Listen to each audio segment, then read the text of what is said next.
is the hard truth which no one else has the heart to tell you. Men would sooner put the realm to the torch than see a woman ascend the Iron Throne. And your father is no fool. These words are more than advice. They are a prophecy from Rhaenys Velaryon, the queen who never was, forged in the crucible of personal humiliation and political reality. This crucial warning pits Rhaenys' hardened, cynical realism against Rhaenyra's naive idealism, grounded in her father's decree. It's a stark forecast of the patriarchal violence and catastrophic war rooted in the deep-seated gender bias of Westeros, foreshadowing the entire tragedy of House of the Dragon. So, as always, I'll talk about all those things that make this scene so powerful in detail, but first, we need some context. King Viserys is still mourning the death of his wife, Queen Aemma, but the political gears of the realm grind on. It is his duty to take a new wife and strengthen his line. Rhaenyra has been officially named heir, and hundreds of lords have sworn fealty to her. She operates under the ideal of succession law, believing her father's word is absolute. But entering the scene is Princess Rhaenys, a woman whose entire life is a testament to the fact that a king's bloodline, and even his decree, mean little when pitted against the entrenched patriarchy of Westeros. She is the daughter of King Jaehaerys' elder son, Aemon. By rights of primogeniture, she should have been heir after his death. Instead, the king bypassed her in favor of his younger son, Balon. When Balon also died, Jaehaerys called the Great Council of 101 AC. There, Rhaenys and her daughter were rejected explicitly on account of their sex. The council overwhelmingly chose Balon's son, Viserys, over Rhaenys' son, Laenor, establishing the critical precedent that no woman could ascend the Iron Throne. She became, in the words of the Fool Mushroom, the queen who never was. It is from this deep well of personal bitterness and hard-won political understanding that she approaches her young cousin, the current heir. Rhaenys initiates the conversation not with pleasantries, but with a direct, probing question designed to cut through Rhaenyra's defenses. It bothers you, does it not? My father is a king. It is his duty to take a new wife and strengthen his line. I did not ask for a lesson in politics. I asked whether this bothers you. Laena is your daughter, princess. Does it bother you? Of course it does. But I understand the order of things.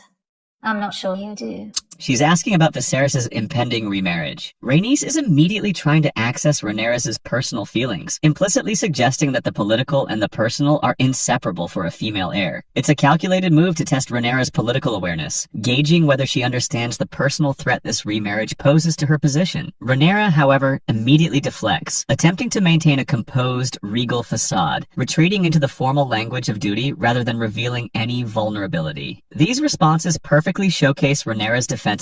She is trying to intellectualize the situation, framing it solely in terms of political necessity, perhaps to mask her own anxieties, or simply because she believes her status as heir is unassailable. Rhaenys' response masterfully neutralizes this deflection, while simultaneously seizing control of the conversation's direction. By admitting, of course it does, she acknowledges the personal element Rhaenyra highlighted, refusing to appear disingenuous. However, the crucial word is but. This signals an immediate pivot away from individual feelings towards the larger, impersonal forces at play, with the line, "I understand the order of things." "I'm not sure you do." Rhaenys introduces the central theme of the scene, the unspoken, deeply entrenched patriarchal rules that dictate power in Westeros. She explicitly frames the conflict not as one of personal feelings or ambitions, but as one of political understanding versus naivete, establishing herself as the experienced pragmatist and Rhaenyra as the idealist yet to grasp the harsh realities of their world. Rhaenyra bristles, misinterpreting Rhaenys' political warning as a personal attempt to provoke her. If you mean to elicit some anger from me, you should know that you are failing, princess. Rhaenyra defaults to emotion, anger, showing she misses the systemic nature of Rhaenys' warning. She views it as a personal power play, using the formal princess defiantly. Rhaenys calmly clarifies her intent, refusing Rhaenyra's emotional frame. She shifts the focus from feelings to political foresight, framing her words not as an insult, but as a necessary, hard lesson about the patriarchal order of things. She then proceeds to lay out her bleak prediction. Quite the opposite. Whether it's to my daughter or to someone else's, your father will remarry, sooner than late. His new wife will produce new heirs, and chances are better than not that one of those will be male. And when that boy comes of age and your father has passed, the men of the realm will expect him to be heir, not you. Because that is the order of things. This is Rhaenys functioning precisely as the ghost of Christmas future, laying out the grim, inevitable sequence of events that will undermine Rhaenyra's claim. She meticulously constructs the chain reaction. Remarriage is a duty, a male heir is a probability, chances are better than not. And the Lord's expectation for that male heir to succeed is a certainty, will expect. Notice the definitive language. Will remarry, will produce, will expect. Rhaenys isn't presenting possibilities. She is stating immutable political facts grounded in historical precedent and the ingrained order of things. This directly confronts Rhaenyra's ideal of succession law with the harsh reality that custom and male preference will inevitably outweigh her father's decree and the oaths sworn to her. Rhaenys is forecasting the precise nature of the challenge Rhaenyra will face, establishing the core conflict of her reign before it even begins. Rhaenyra's response is pure, defiant idealism. When I'm queen, I will create a new order. This line perfectly captures Rhaenyra's youthful confidence and her belief in the absolute power of the monarchy to reshape tradition. She believes her will, backed by her father's decree, can overcome centuries of ingrained bias. Rhaenys' reply is laced with pity and the weariness of someone who once believed the same.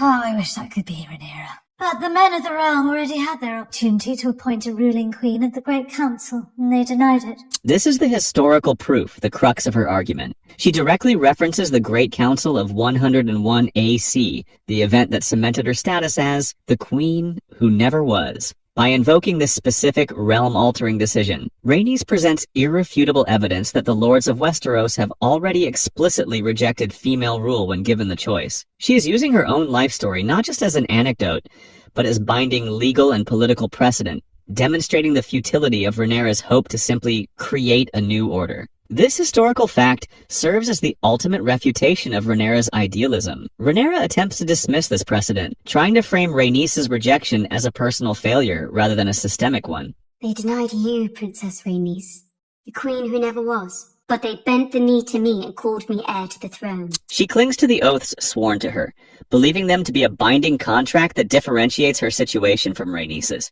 This highlights her profound naivete regarding the fragility of political promises.